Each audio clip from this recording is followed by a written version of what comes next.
everyone, it's Carol from Crinkled Path Journals, and I'm back with another memory keeping with me in my altered cookbook, Junk Journal. And today I have this quote. I have a man working on a car, a dad and a daughter. Let's just call it a dad. The hair is, kind of neutral. So, and then this Volkswagen. So I've got some car things.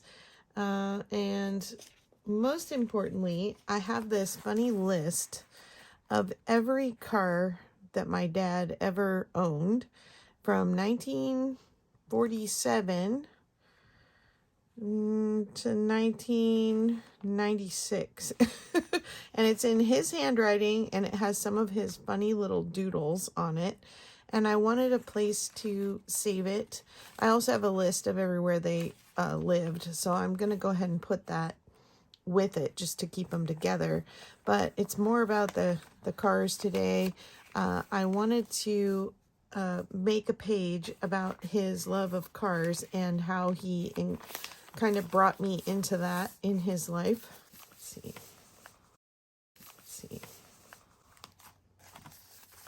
So let's get going. The little phrase I found, and it's not cut very straight, came out of a dad's gift book. And this one says, "My dad always knew how to make a fire on a cold day and where to get the best ice cream on a hot one." My dad was very resourceful. He always did all the work on our cars. Even into my adult life, he still worked on my car. And he loved to help with projects around the house, even after I was married. And he taught my husband pretty much everything he knows about cars, because we dated since high school, and my dad helped my husband restore a 1960, I think it was a 62 Ranchero, and then the 1960 Ford Falcon that we still have today. I thought I would use this book. My daughter found it for me, and it's pretty much toast. The spine is all broken down. And I remember loving this book as a kid. I could look at it for hours, and I remember it being a big help in me learning to read. And so I was hoping there would be maybe some kind of a car mechanic page. See, there's the fixer-upper page, so that might be okay. Sorry, flip through this real quick. Here's some cars. It's not really a mechanics page, but it's different cars. I think that'll work best. Just looking just to make sure. Yep. Okay, I'm gonna tear this page out. It's very strange because I can do a little bit with my right hand, but just a little bit.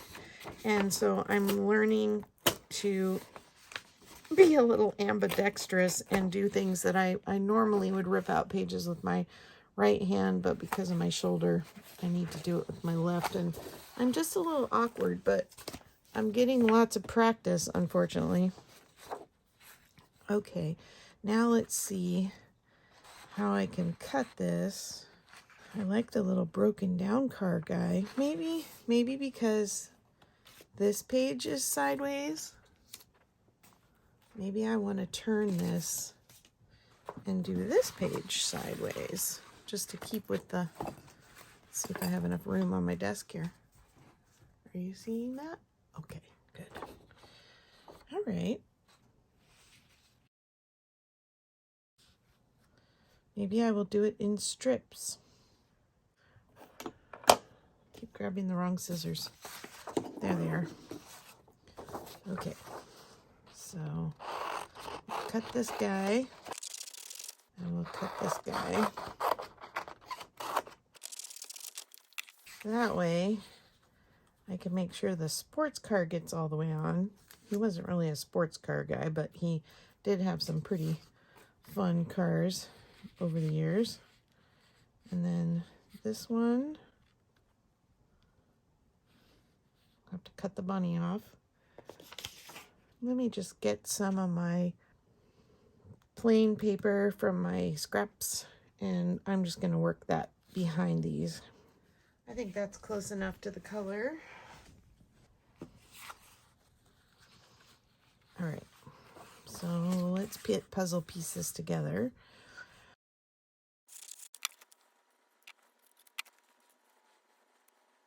I'm not going to get lucky with the covering the soup and the 57 at the same time, am I? Let's see. Just kind of puzzle piece this together. My dad was actually a diesel bus mechanic when I was born. So he went back to school when I was about a year old and became a lab technician in a hospital.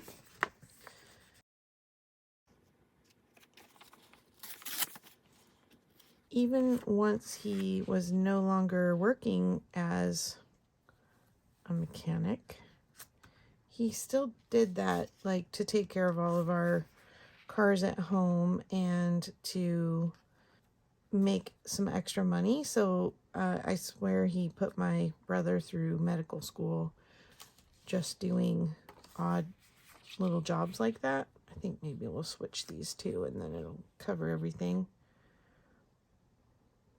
Okay, it's covering up what I want to cover up, and since this is going to be in the background, it doesn't have to be super perfect. I'm going to cut this guy shorter. Sorry, taxi.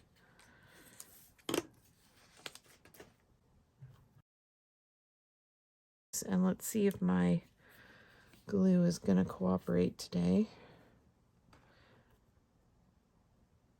For some reason it's been gumming up again. Maybe I need to glue this piece down first.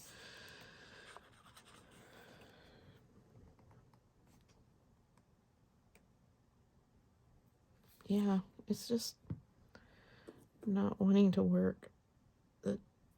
I even have the for sure have a stainless steel pin in here, and it's not rusting, but I'm not sure why I'm having so much trouble. Since I'm not gluing very precisely today, I'm going to just try using the bottle without the metal tip. My dad was born on a farm, and he really had that go-getter, you know, work sun up to sundown and beyond kind of mentality. He had a hard time relaxing. I think he really enjoyed working on cars, and when my husband got interested in fixing up cars, he was really excited to work on those projects with him. But as a kid, he did a really good job of trying to include me in his projects. I oftentimes feel like he was not around a lot because he was always doing extra odd jobs to keep us ahead financially. And yet, when I think back about him working on those projects, he would, if I came out in the garage, he would show me what he was doing. He would take time to let me turn some screws or hold something for him. Oops, not upside down. And he would always ask me to get him cold water for him, like cold ice water he wanted when he was hot and working. And it's so funny because whenever I would get him a tall glass of water with ice and I'd be carrying it to him, I always had to steal a sip. It's funny. I just remember that so much, so vividly. Maybe I'm going to make a little pocket out of this to put this in before I make it a flip. Would that work? And then I can make this a flip on there. So we had two Volkswagens when I was growing up. We had a little turquoise Beetle when I was a year old, and it got totaled when we lived in near Chicago. And I remember him taking me down when the police had us come see the damage. He let me see the car wrecked. And I mean, these are earliest memories for me. I must have been about 2 years old. And let's see if this is going to fit in here. I'm going to have to fold it one more time.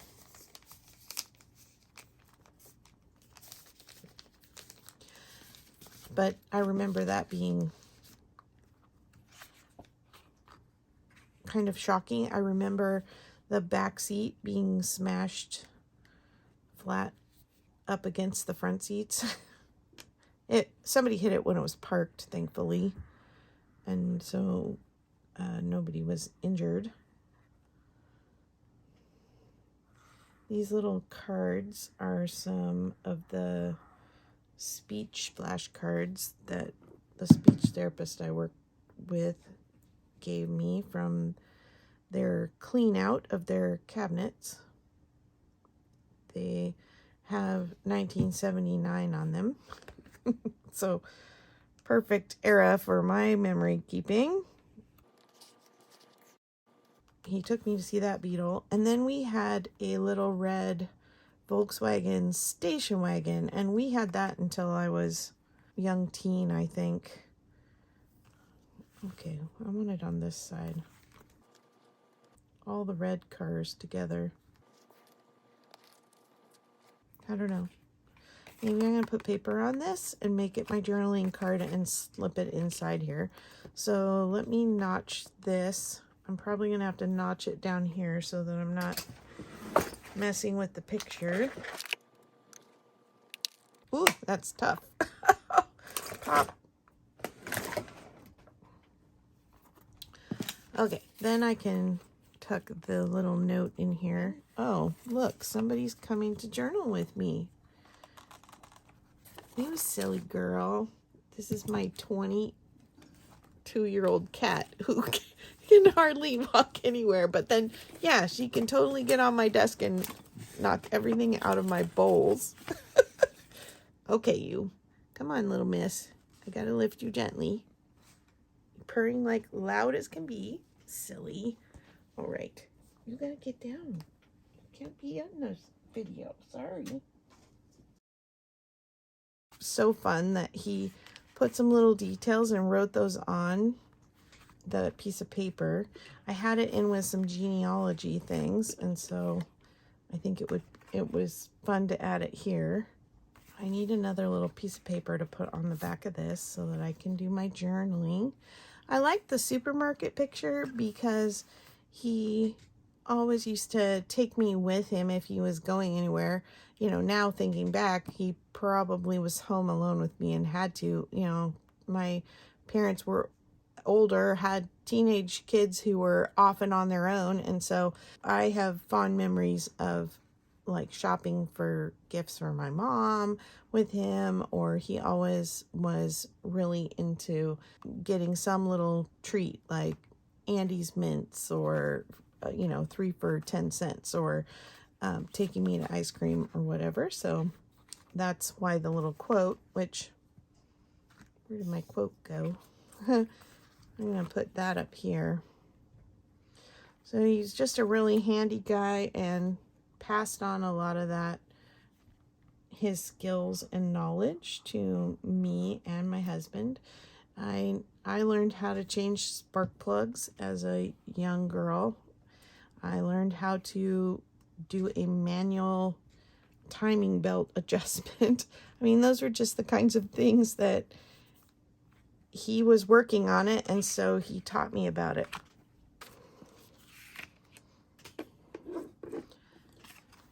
And now in my current job, I have to do all these mechanical things. I work with my students with mobility equipment and positioning equipment for the classroom. didn't expect to have to know how to have sort of a mechanical inclination. He definitely passed that on to me, and I've been very grateful for that. Okay, just some thin paper here on the back. I'm going to trim around this.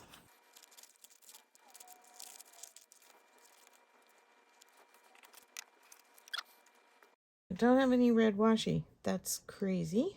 I have a million rolls of washi tape, it feels like, and no red. Okay, I'm going to put this on here. I think this will work fine with the colors. Certainly matches, except now I have cat hair. Silly girl. She's very old, like I said. She was a feral kitten, and I swear she's the rough and tough, mean feral kitty for so long, and now she's so meek and mild and docile. But you can see she still gets her way when she wants to. But I think that tenacity has kept her alive for as long as she's been. Did you have somebody in your life that had an interest, a hobby, maybe even an occupation that they passed on to you in your younger years? I'd love to hear your stories because your stories matter. And I love being able to share mine with you. I'm so thankful you came along today. This is a pretty simple page. I think I'm going to have simple pages for a while just because I'm getting back in nice and slow. I'm also working on a change to my space where I work on my journals, and so that's taking some extra time, and I'm really having to rely on help because I can't lift anything or move anything with my shoulder being injured. I'm going to finish this up, tuck it in the pocket, and maybe put a little ribbon on the top to pull it in and out. And I'll see you in my next video. Bye-bye.